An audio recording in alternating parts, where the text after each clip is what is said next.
आपको मुबारकबाद भी देना है, कंग्रेचुलेशंस। Thank you ma'am. शादी हुई है आपकी पिछले हफ्ते यार। ये सीक्रेसी की बात बताइए, किसी को पता ही नहीं था कि आपने सीक्रेटली शादी की और उसके बाद धूमधाम से रिसेप्शन किया। ये सीक्रेसी की बात बताइए, क्यों और कैसे?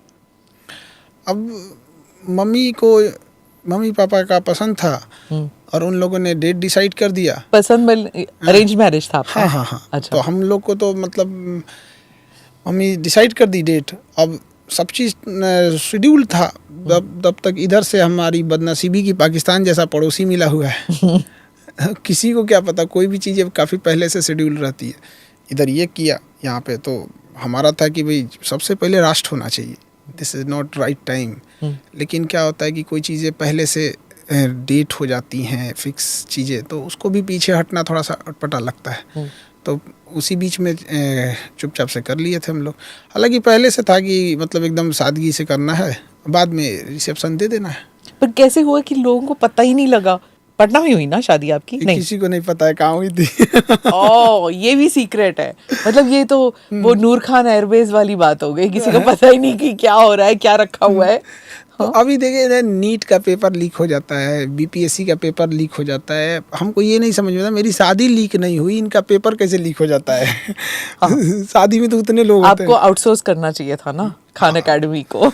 तो उन लोग को पता नहीं क्यों ऐसे हो जाता है। उन लोग हमारा तो कहीं से नहीं हो, इवन कि ड्रोन ना हो, मतलब एक चीज़ का डर था कि कहीं ड्रोन से ना रिकॉर्ड हो जाए, तो ऊपर से भी कवर करा दिया गया था जहाँ पे आपका निकाह हो रहा था। हाँ। क्या लगाया आपने? टेंट लगाया? हाँ, वो सारा चीज़ें वो पैक कर दिया गया, कंप्लीट पैक टेंट। तो लोगों ने क्या सोचा फिर कि क्या मतलब बारात निकली होगी, कुछ तो निकला होगा? कैसे आप गाड़ी में गए, कैसे गए आप? तो नॉर्मल जैसे सब गए, गाड़ी से ही गए थे वहाँ पे। बट किसी को पता नहीं लगा था कि क्या है क्या नहीं। हाँ। इवन जिसका जगह था ना, जिसकी प्रीमिसेस हम लोग यूज़ कर रहे थे, उन्हें भी नहीं पता था। निकाह के बाद पता चला कि यहाँ खान सर का निकाह हुआ है। ओह। पर फिर जब आपने तय किया कि ऐसे सीक्रेसी में शादी करनी है, तो आपकी जो अब वाइफ बनी है वो अग्री कर रही थी? क्योंकि जिंदगी में एक बार शादी होती है, धूमधाम से सब करना चाहते हैं। हाँ, ये इस मामले में तो हम मतलब ठीक है, लकी मानते हैं। क्योंकि जो चीज़ बोले उसमें वो एग्री हो गए कि नहीं ठीक है, प्राइवेसी के हिसाब से, सिक्रेसी के हिसाब से करना चाहिए। और उनका भी कहना था कि नहीं, अभी चूँकि युद्ध का समय चल रहा है, देश में हुआ है, और इस समय सबसे ज़्यादा ज़रूरत देश पे फोकस्ड होनी चाहिए इंसान की, तो ये चीज़ें उचित नहीं है। तो हम लोग तो इसी था। फिर हम लोग को लगा कि युद्ध अब हो जाए, कब हो जाए, इसलिए हम लोग ने रिसेप्शन को छोड़ ही दिए थे लोग कि भाई रिसेप्शन जब होगा देखा जाए, युद्ध बाद होगा रिसेप्शन। बट इधर देखे कि युद्ध का प्लान ही नहीं है इन लोगों का। तो बच्चों को नहीं बताया आपने? किसी को नहीं पता था? किसी को नहीं पता था। आपने छुट्टी कितने दिन की ली? छुट्टी नहीं ली। फिर तो रिसेप्शन, जिस दिन रिसेप्शन था उस दिन भी क्लास था, शाम में रिसेप्शन था, सुबह क्लास था।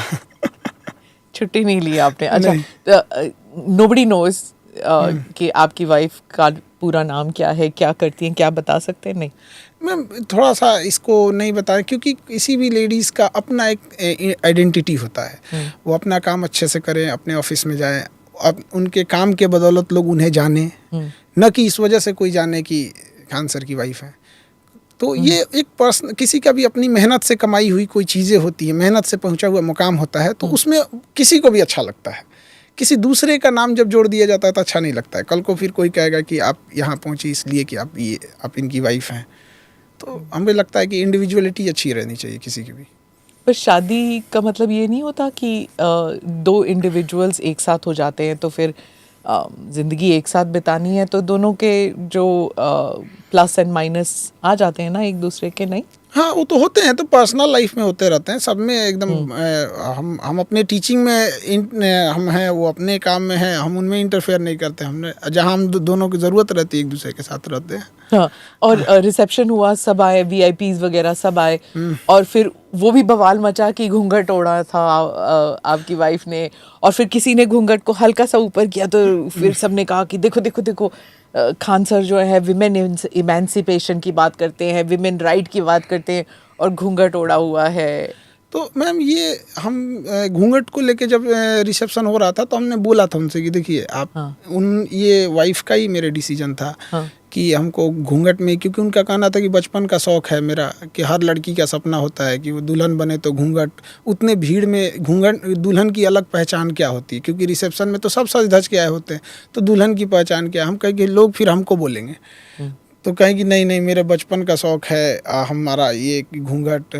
तो हम समझाएं उनको, अब कोई कितना ही समझाएंगे, लेकिन वो जिद पे अड़ी थी कि नहीं हमको ऐसे ही रहना है। तो हम कहे ठीक है भाई चलिए, तो लेकिन हम बोले थे। आपको बुरा लगा जब लोगों ने ऐसे बोला कि नहीं, अब लोगों के हिसाब से देखिए, एक हम लोग गांव से आए हैं तो हमारे गांव में एक कल्चर होता है, हम गांव नहीं छोड़ सकते हैं। शहर में आने का मतलब हम गांव नहीं छोड़ सकते, तो हमारे यहाँ गांव का कल्चर होता है, मुंह दिखाई के लिए नेक दिया जाता है।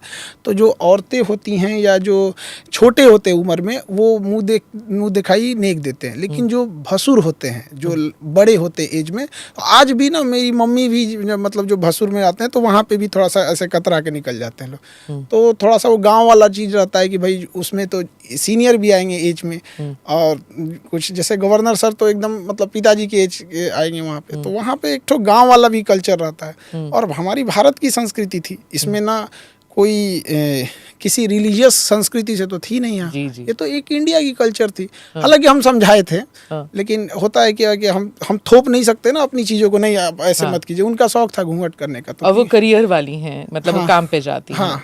ये नहीं तो काम पे क्या हम घूंघट लगा के थोड़ी जाते हैं। रसोई कौन संभालता है, आप कि दोनों साथ में? हमें खाना बनाने नहीं आता है, नहीं मम्मी और वो। अच्छा, हाँ साथ में रहती है ना आपकी माँ। अच्छा, दैट्स नाइस। और पर आपका जो रिसेप्शन था, सब वीआईपीज आए हुए थे, सब साथ में खड़े थे, और अलग अलग पार्टियों से भी लोग आए थे, पॉलिटिकल पार्टीज जो थे वो तेजस्वी भी थे और बाकी लोग भी थे। तो सेलिब्रिटी हो गए आप तो। हम तो एक शिक्षक हैं, अब हमको मतलब इंसान को थोड़ी समझ में आता है कि हम तो शुरू से ही एक पढ़ाने का काम किए हैं, और जो भी रहा कोई टॉपिक है, कोई इशू है, तो उस पर बताते रहते हैं यहाँ पे। हाँ, रिश्ते सबसे रहते हैं और सबको कोशिश किए बुलाने के लिए। अब एक हफ्ता पहले ही हमने सबको लगभग प्राइवेसी मेंटेन करने के लिए लास्ट के एक हफ्ते हमने बुलाया था। तो आई थिंक कि कुछ लोग छूट भी गए होंगे, अक्सर हो जाता है, कई बार घर के बगल का आदमी छूट जाता है। नाराज हो गए तो कुछ लोग की नाराजगी आई, तो और कुछ लोग, होता है ये ह्यूमन एरर हो जाता है। इतने भीड़ में 10,000 लोगों को जब आप बुलाएंगे तो कोई ना कोई तो हो जाता है। Do subscribe to the ANI Clips channel to get shorter versions of this podcast. Click here to watch the full episode.